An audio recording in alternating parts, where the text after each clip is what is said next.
आज पूरा देश जिन गणेश जी महाराज को अपने घरों में बिठा रहे हैं, आज पूरा देश जो गणेश जी महाराज की स्थापना कर रहे हैं, वो इसी महाराष्ट्र की पुण्यमय धरा से सब दूर सुगंध फैलाई गई, इसी महाराष्ट्र की पावन धरा से।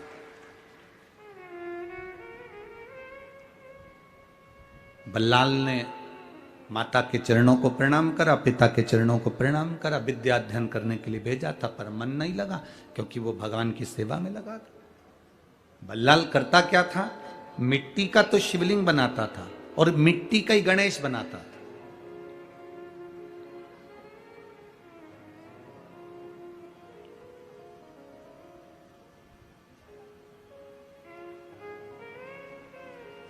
मिट्टी का गणेश बना रहे हैं, मिट्टी का शिवलिंग बना रहे हैं और उसकी आराधना कर रहे हैं, उसकी आराधना।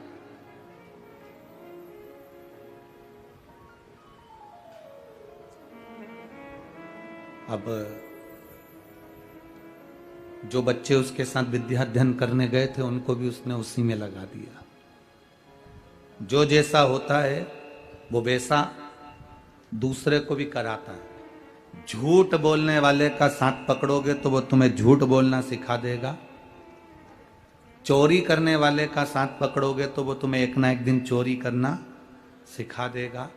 भजन करने वाले का साथ पकड़ोगे तो एक दिन वो भजन करना सिखा देगा। और सत्संग का साथ पकड़ोगे तो वो तुम्हें सत्संग करना सिखा देगा। ये उसके ऊपर आधारित है। आप साथ किसका पकड़ रहे हो, आप सानिध्य किसका कर रहे हो, आप किसका संग कर रहे हो, आप किसका साथ पकड़ रहे हो, आपके ऊपर निर्भर करता है। ये आपके ऊपर निर्भर करेगा। इसीलिए संगत का बहुत बड़ा अंतर पड़ता है। लिफ्ट से बिल्डिंग पर चढ़ना और पैदल पैदल बिल्डिंग पर चढ़ना, दोनों में क्या अंतर है? बोलो, जल्दी से बोलो।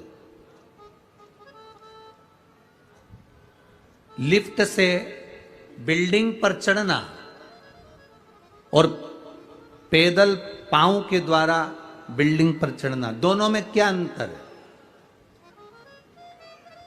अरे बोलो ना पूर्णा वाला, हमारे यहां तो उधर सीहोर में तो इतनी लिफ्टें भी नहीं है।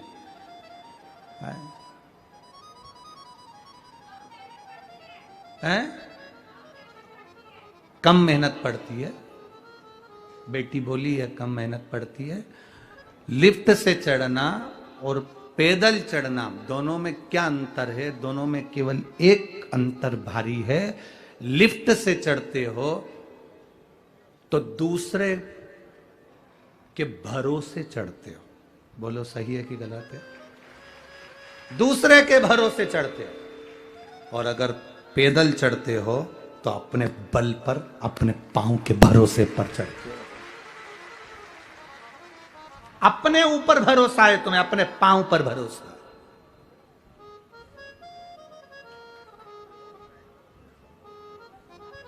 अपने भरोसे पर चढ़ रहे हो। 2 मंजिल मैं चढ़ जाऊंगी, तुम आओ लिफ्ट से, लिफ्ट की जरूरत तुम्हें, तुम आओ, मैं अभी पहुंचती हूं, अब भी पहुंचती हूं मैं।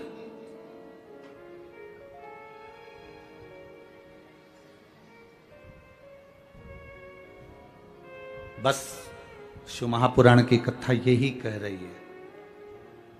भगवान से कहना, भोलेनाथ हमें कभी दूसरे की लिफ्ट की जरूरत नहीं पड़े, हमारा भरोसा पक्का रखना, हमारा विश्वास दृढ़ रखना, हमारा भरोसा पक्का रखना। हम अपने ऊपर इतना भरोसा रखें, मुझे मेरे पांव पर, मेरे हाथ पर, मेरे भाग्य पर और मेरे परिवार पर और मेरा अपने आप पर इतना प्रबल भरोसा होना चाहिए कि दुनिया का कोई व्यक्ति जो काम ना कर पाए वो मैं कर कर दिखा दूं। ये भरोसा मेरा पक्का, ये विश्वास मेरा दृढ़ हो।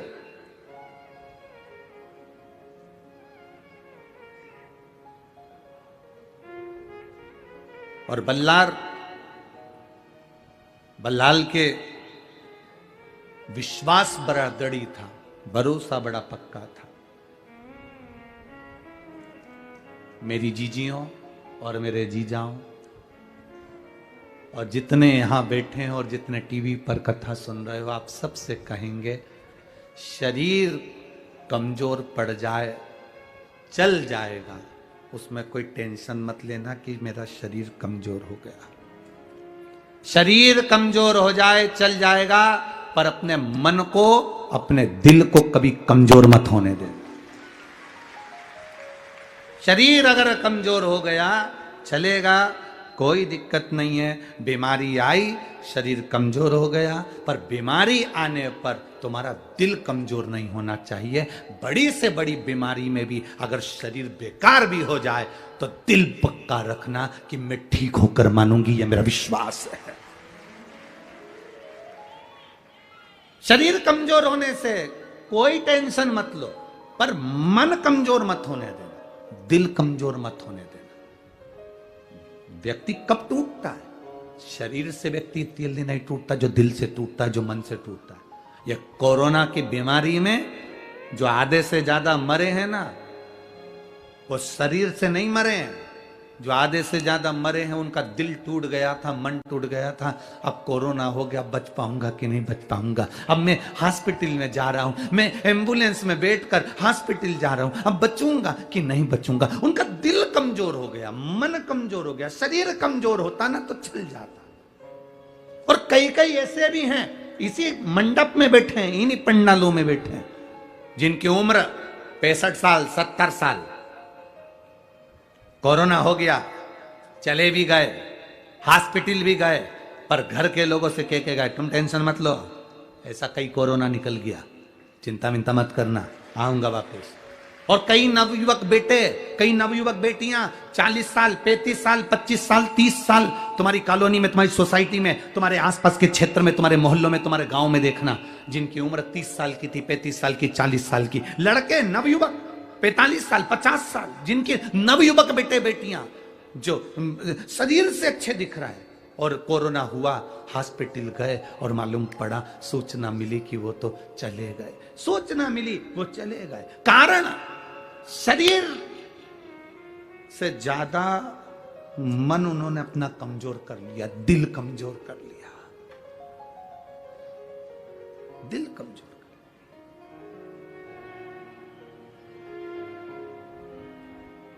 कई कई छोरा छोरी हमसे मिलने के लिए आते हैं, लड़का लड़कियां, बेटा बेटियां। कोई कहता है मेरे को बड़ा धोखा मिला गुरुजी, मैं बहुत दुखी हूं, मुझे धोखा मिला गुरुजी, मैं बहुत दुखी हूं। तो हमने कहा दुखी हो तो करोगे क्या ये बताओ।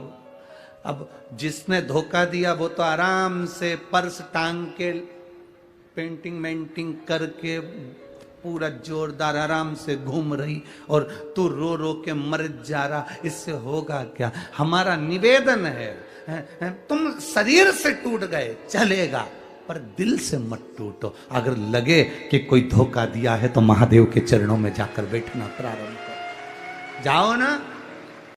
अगर आप परिक्रमा कर रहे हो, और परिक्रमा का भी नियम है कि तुम कितनी कर रहे हो, जैसे मनकों का नियम नहीं होता। मनकों का नियम होता कि नहीं होता? आपके झोली में आप जो माला जपते हो उसमें कितने मन के होते हैं? 108। 108 मन के किसके लिए होते हैं? सिद्धिता के लिए, भगवान को प्रसन्न करने के लिए, ठीक है। एक होती है 54 मन के की माला। कितने मन के होते हैं उसमें? 54। जब हमारा कोई काम अटक रहा है, हमारा कार्य कोई सिद्ध नहीं हो रहा, हमारा कार्य कुछ रह गया है और बहुत दिनों से अटका हुआ है, तो 54 मन के की जो माला होती है उससे भगवान का नाम जपना चाहिए, कार्य सिद्ध हो जाता है तुरंत। एक होती है 30 मनकों की माला। जब व्यक्ति बहुत बीमार पड़ जाता है, बहुत तकलीफ में हो जाता है, रोगीला हो जाता है, बीमारी छूटती नहीं है, बहुत कष्ट उसको होता है, कुछ ना कुछ रोग शरीर में, कभी बुखार आ रहा है, कभी सर्दी हो रही, कभी घुटना दुख रहा है, कभी कमर दुख रही, कभी हाथ दुख रहा है, कभी पांव दुख रहा है, तो जिसके शरीर में जो कष्ट होता है, तो 30 मनके की माला से जाप करने पर वो हमारा रोग मात्र 2 दिन के अंदर समाप्ति की ओर आ जाता है। हमारा कितना भी तेज बुखार चल रहा हो, कितनी भी तेज बुखार आ रहा हो, तो वो मात्र 2 घंटे 3 घंटे या 2 दिन के अंदर रोक लो। 30 मनके। एक होती है 15 मनके की माला। 15 मनके की माला कौन सी होती है? जब बच्चा किसी एग्जाम में बैठ रहा हो, नौकरी के लिए अप्लाई कर रहा हो, कोई सर्विस के लिए जा रहा हो,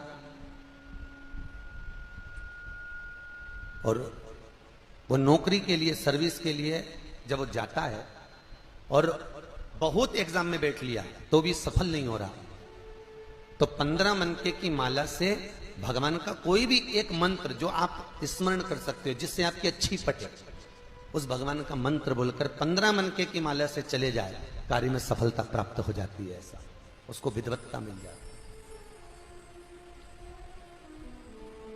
एक 7 मनके की माला भी होती है। आप लोग कभी संतों को देखना, वो उंगली में पहने रहते हैं, और उंगली में पहने बस वो हाथ में कहीं लपेट, कई लोग हाथ में लपेटे थे, कहीं के हाथ में 30 माला देखोगे 15 मनके की, किसी के हाथ में 20 मनके की। किसी की संतों को देखना, कोई की माला छोटी सी होती है, यहाँ चढ़ जावे तो वो 15 मनके की, 20 मनके की, 30 मनके की, कोई की 7 मनके की होती है, उंगली में फंसाकर 7 मनके की माला जपते रहते हैं। 7 मनके की माला किस लिए होती है? तो कहा अपनी प्रतिष्ठा को पाने के लिए। कोई व्यक्ति आपका धन खाकर भग गया, कोई व्यक्ति आपका पैसा ले गया, कोई व्यक्ति आपका रुपया रख लिया, और वो व्यक्ति को तुम 50 बार बोल चुके, भैया मेरा पैसा दे दे, भैया मेरा पैसा दे दे, भैया मेरा रुपया दे दे, भैया मेरा धन दे दे, और वो व्यक्ति धन नहीं दे रहा, वो व्यक्ति पैसा नहीं दे रहा। और जो व्यक्ति पैसा लेकर बैठ गया और पैसा नहीं दे रहा है, उसके लिए तुमने बहुत प्रयास कर लिया, तो एक बार हल्दी की गठान की 7 मनके की माला बना लो। हल्दी की जो गांठ होती है उसकी 7 मनके की माला, बाजार में हल्दी की माला मिलती है, ठीक है। हल्दी के छोटे छोटे मनके होते हैं, दाने जैसे तुलसी के होते हैं वैसे। 7 मनके की माला हल्दी की गांठ की, हल्दी की ले लीजिए, और वो 7 मनके की माला से भगवान शंकर के नाम का श्री शिवाय नमस्तुभ्यम मंत्र बोलकर जिस व्यक्ति से धन लेना है उस व्यक्ति का नाम लेकर मात्र 12 दिन या 13 दिन या 14 दिन उस माला को जप लीजिए। उसके बाद उसी माला को उंगली में पहनकर उसके कंधे पर हाथ रख दीजिए या उससे हाथ मिला लीजिए, वो आपका पैसा आपके घर देकर जाएगा। मनकों में, माला में प्रबलता होती है। उसी तरह व्यासपीठ की परिक्रमा में प्रधानता होती है। हम कितनी परिक्रमा कर रहे हैं? यदि हम 108 परिक्रमा कर रहे हैं व्यासपीठ की, तो हमें सुख का अनुभव कराती है महाराज। आपका यदि कोई कार्य अटक रहा है और आप बहुत दिन से निवेदन कर रहे हो, तो भागवत की 54 परिक्रमा करना चाहिए। 54 परिक्रमा करने से आप जिस कार्य के लिए जा रहे हो, आप जिस काम के लिए लगे हुए वो काम नहीं हो रहा, तो 54 परिक्रमा से वो कार्य सिद्ध हो जाता है महाराज। 54 परिक्रमा के अलग अलग प्रमाण है। जैसे बत्ती के प्रमाण है ना, आपको पहले भी कथा में कहा, गोल बत्ती देवताओं के सामने लगती है, लंबी बत्ती देवियों के सामने लगती है। पीपल के पेड़ के नीचे लगाओगे तो गोल लगेगी, लंबी बत्ती अगर आप लगा रहे हो तो कोई कुल देवी हो, पितर देवता हो, तो इनके सामने लंबी ही लगेगी, इनके सामने कभी गोल नहीं लगेगी। जिनसे तुम अपना वंश मांग रहे हो, जिनसे तुम अपनी संपदा मांग रहे हो, जिनसे तुम अपना सत्ता मांग रहे हो, उन देवी देवता को, उन भगवान को, उन परमात्मा को, वो गुरुजन को, वो ईश्वर जन को, वो पितर जन को लंबी बत्ती ही आई।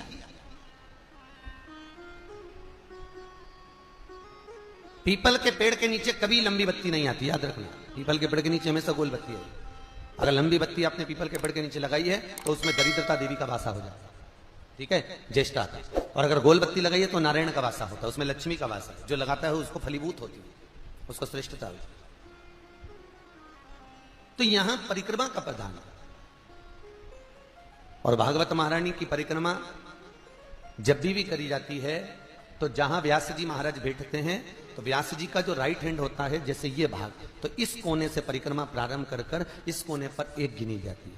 पर ज्यादातर लोग भागवत की जो परिक्रमा करते हैं आगे से प्रारंभ कर कर आगे जाकर प्रथम मान लेते हैं। पर भागवत के मुखाग्रविंद चरणारविंद का जो स्मरण किया जाता है, भगवान इस प्रकार से लेटे हुए द्वादश अक्षर, तो भगवान के चरणारविंद से परिक्रमा को प्रारंभ कर कर भगवान के चरणारविंद पर विराम दी जाए। भागवत भगवत तत्व कार्य। जैसे गणेश जी को 2 तरह की दुर्वा समर्पित होती है, एक हरि दुर्वा, एक श्वेत दुर्वा। हम हरि दुर्वा गणेश जी को जो चढ़ाते हैं वो कार्य सिद्धि के लिए, लक्ष्मी प्राप्ति के लिए, समृद्धि के लिए चढ़ाते हैं। हम सफेद दुर्वा जो गणेश जी को चढ़ाते हैं वो रोग मुक्ति के लिए और अपने काम की सफलता के लिए चढ़ाते हैं। दो प्रकार होते हैं। एक वो सफेद दुआ देखिए आप लोगों ने, जो कहीं पानी भरा जाता है, कुआं होता है, नदी होती है, तालाब होती है, उसके आसपास में जो दुआ लगती है वो सफेद कलर की होगी। वो सफेद दुआ बहुत काम की रहती है। जिसको पथरी की बीमारी हो जाती है तो ऑपरेशन कराने की जरूरत नहीं पड़ती। केवल चतुर्थी के दिन गणेश जी महाराज का स्मरण कर कर, बाल चंद्र का स्मरण कर कर, चंद्रदेव को वो दुआ घुमाकर निन्ने पेट, खाली पेट जिस व्यक्ति को पथरी है मात्र 7 दिन तक खिला दो, पथरी का दर्द बंद हो जाता है और पथरी बाहर निकल जाती है महाराज। फिर आपको ऑपरेशन की जरूरत नहीं पड़ती। जांच करा लेना, पथरी नहीं रहेगी। सफेद दुर्वा का इतना प्रमाण होता है। गणेश जी की प्रियता है दुर्वा।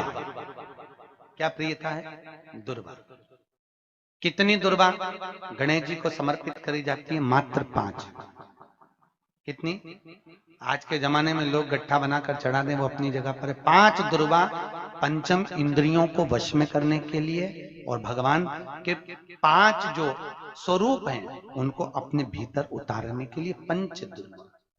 और दुर्वा में भी 3 गांठ। जब दुर्वा समर्पित करी जाती है तो उसमें नीचे दुर्वा की डंडी पर गांठ रहती है, 3 छोटी छोटी गांठें होना चाहिए। कितनी गांठ? जो भगवान को समर्पित करी जाए। माता पिता संत शिक्षक सिपाही, इनके पास जब जब बैठोगे तो कुछ ना कुछ अच्छा मिलेगा आपके पास। एक राष्ट्र का सैनिक बॉर्डर पर खड़े होने वाला एक सैनिक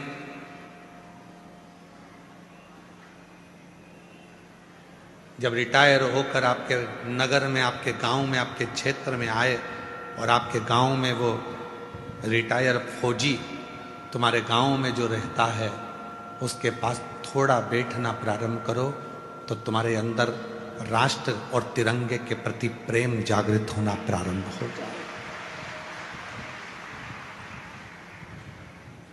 एक रिटायर कर्नल, एक रिटायर फौजी जो अपनी सेवा देने के बाद रिटायर हो जाता है, सेवानिवृत्त हो जाता है और घर आ जाता है, उसके पास बैठो। माता पिता की सर्विस चली गई, नौकरी चली गई, रिटायर हो गए, दुकान छोड़ दी, व्यापार छोड़ दिया, रिटायर हो गए, बच्चों ने काम संभाल लिया, तो बच्चों से और परिवार से निवेदन है कि वो अपने बुजुर्ग माँ बाप के पास जरूर बैठें। जितना अनुभव उनकी जिंदगी में है वो तुम्हें देंगे और तुम्हें मंजिल तक पहुंचाने का कार्य करेंगे।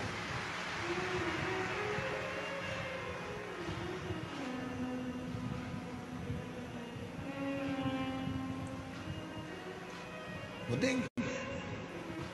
आप उनके पास जाकर बैठो, आप उनके करीब में जाकर बैठो। कोई सच्चा संत है। आज के जमाने में सबसे कठिन बात तो यह है कि दिखावा इतना हो गया, ओरिजिनल संत तो मिल ही नहीं पाते। कोई सच्चा संत तुमको जिंदगी में मिल जाए, कोई अच्छा गुरु तुम्हारी जिंदगी में मिल जाए तो उसके पास थोड़ी देर जाकर बैठना, केवल वो देख ही लेगा आपको तो ही आपका कल्याण कर देगा। आपको कुछ बोलने की जरूरत नहीं, कहना ही नहीं पड़ेगा। इसलिए हमने पहले भी एक जगह कथा में, मुंबई की कथा में एक बात कही थी, आज फिर कह रहे हैं। अपन मुंबई की कथा में एक बात कही थी, वो भी थोड़ी विवाद में रही, परंतु आज हम फिर कह रहे हैं। अपने बच्चों को चिड़ियाघर और रिश्तेदारों के घर जरूर लेकर जाया करो। चिड़ियाघर जाएंगे तो जानवर को पहचान जाएंगे और रिश्तेदारों के घर जाएंगे तो उनका व्यवहार पहचान जाएंगे।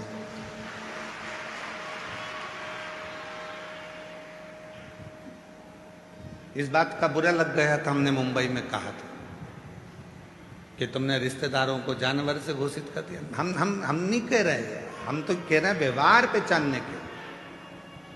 अपने बच्चों को चिड़ियाघर भी लेकर जाओ तो वो जानवर को पहचानेगा कि कौन सा जानवर क्या खाता है, कौन घास खाता है, कौन शाकाहारी है, कौन मांसाहारी है, कौन कैसा है। और अपने घर के बच्चों को रिश्तेदार के घर लेकर जाओ, उनको मालूम पड़ेगा कि जब अपनी परिस्थिति ठीक नहीं होती है तो लोग कैसा व्यवहार करते हैं, और जब धन आ जाता है तो कैसा व्यवहार करते हैं। लेकर जाओ बच्चों को, चिड़ियाघर भी ले जाओ और रिश्तेदारों के घर भी ले जाओ, मालूम पड़ेगा।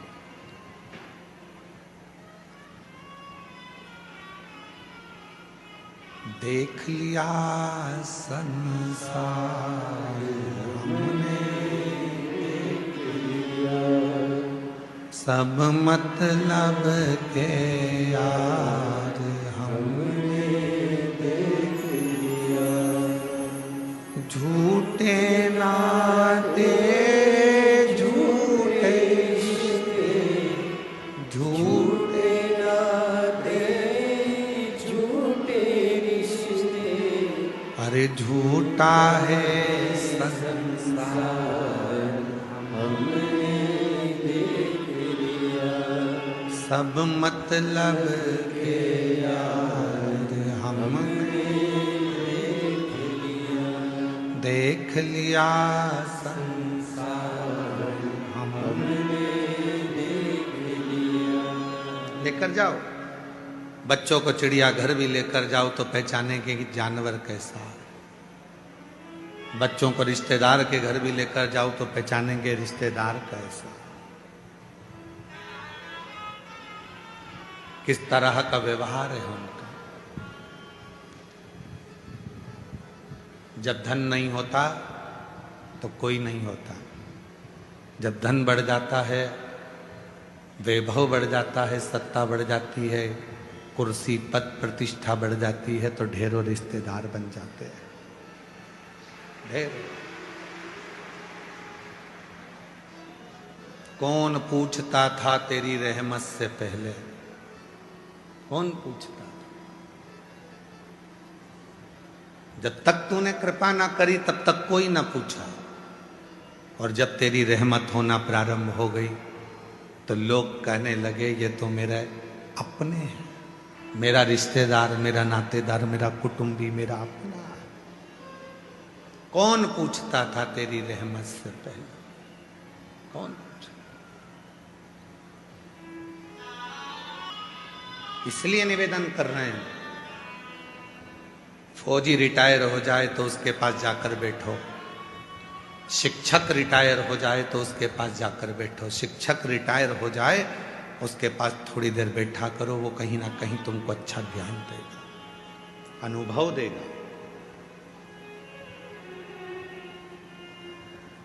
सिपाही रिटायर हो गया, फौजी रिटायर हो गया, उसके पास बैठो। शिक्षक रिटायर हो गया, उसके पास थोड़ी देर बैठो। संत वृद्ध हो गया, बुजुर्ग है, संत है, गुरुजन है, सत्यता है उसके अंदर, कहीं आडंबर नहीं, कहीं दिखावा नहीं, कहीं ढोंग नहीं, कोई प्रपंच नहीं। उसके पास 2 क्षण के लिए बैठो। पिता नौकरी से रिटायर हो गए, सर्विस से रिटायर हो गए, या दुकान छोड़कर घर रहने लगे, उनके पास थोड़ी देर बैठो। माँ रसोई घर से रिटायर हो गई, काम रसोई घर का बहुएं संभालने लगी और वो रिटायर हो गई, अपने कमरे में रहती है, तो माँ के पास थोड़ी देर जाकर बैठो, तुम्हारी जिंदगी अपने आप उन्नति